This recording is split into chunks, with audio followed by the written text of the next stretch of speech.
Hi, I'm Andrew Sears, and thank you for agreeing to serve on City Vision's Development Staff Advisory Council. I'm going to give you a quick overview of what this council is about.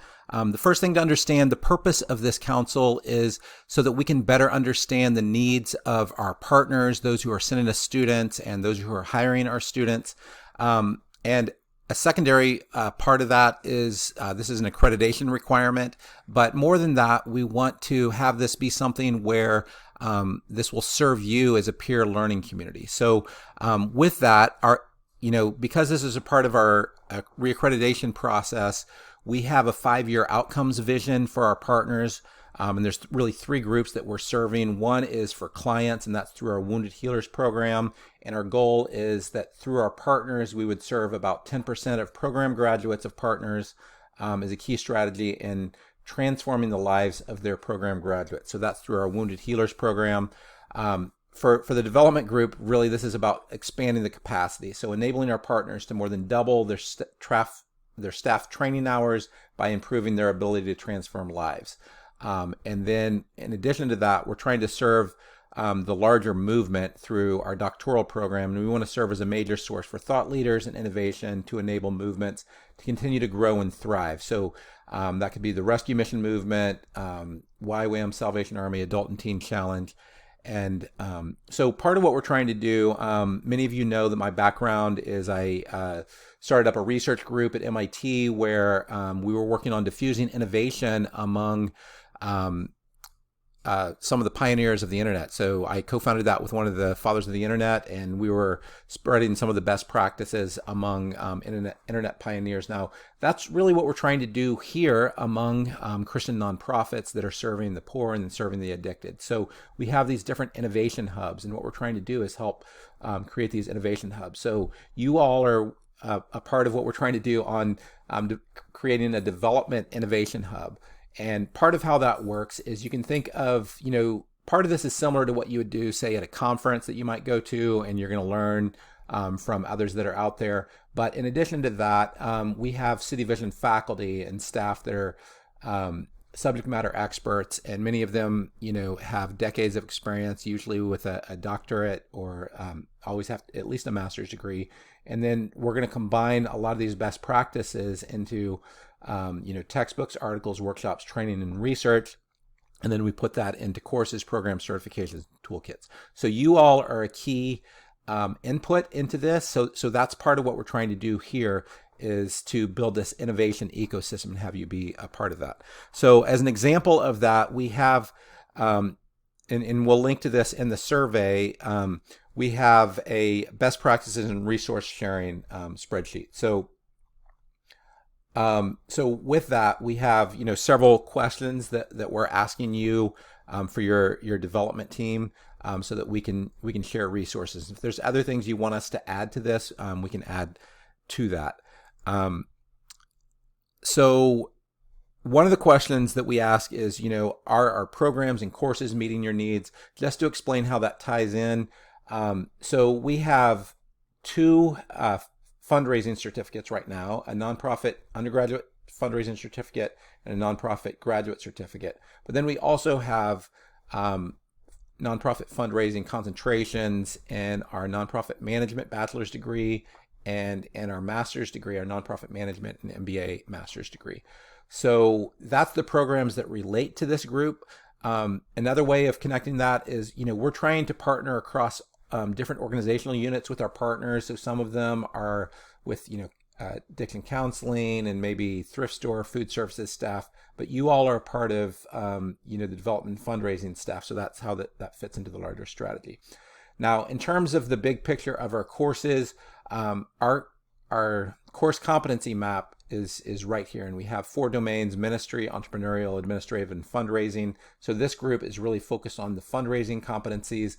So this is aligned with the Certified Fundraising Executive Standard. So we offer 5 courses in this domain, 1 course on the volunteer management domain.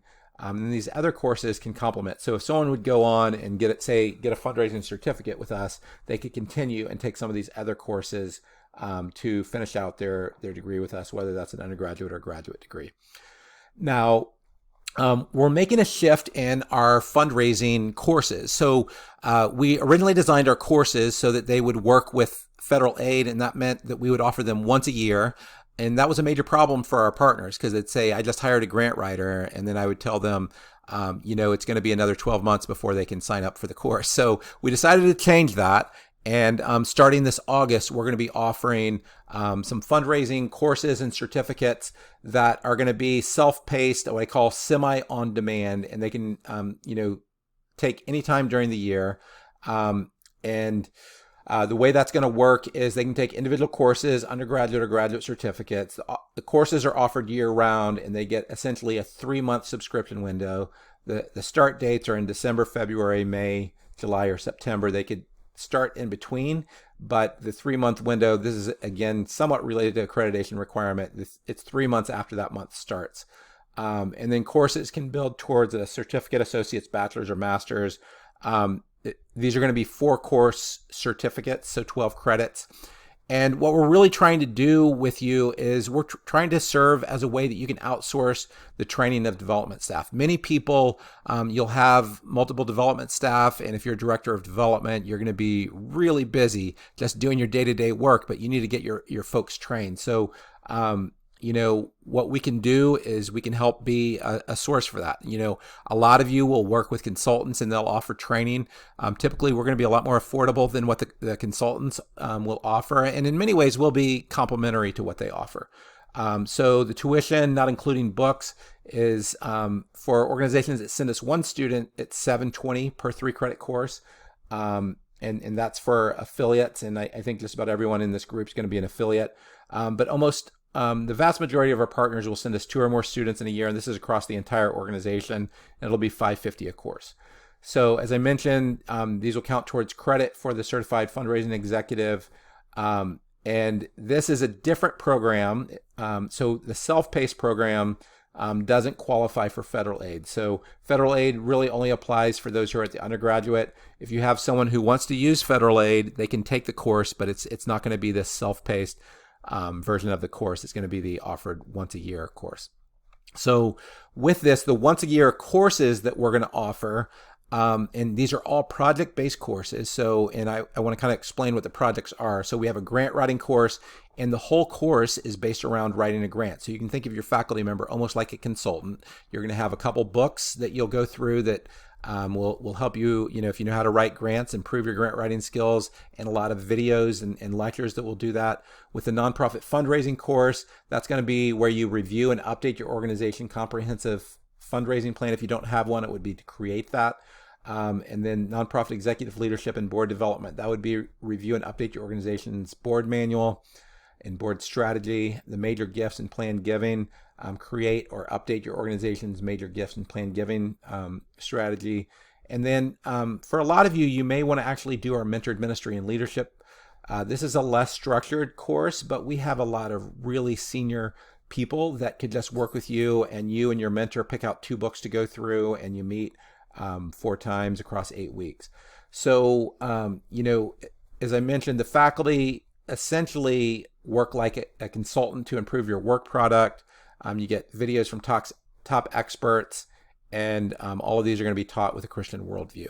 So here's some examples of how we've seen our partners do that. So for smaller ministries, the executive director or director of development takes all of our courses and comprehensively revises their development plans and strategy. So Rex Baker, who's the executive director of Gateway Mission, he did that, and he's shared some of his story.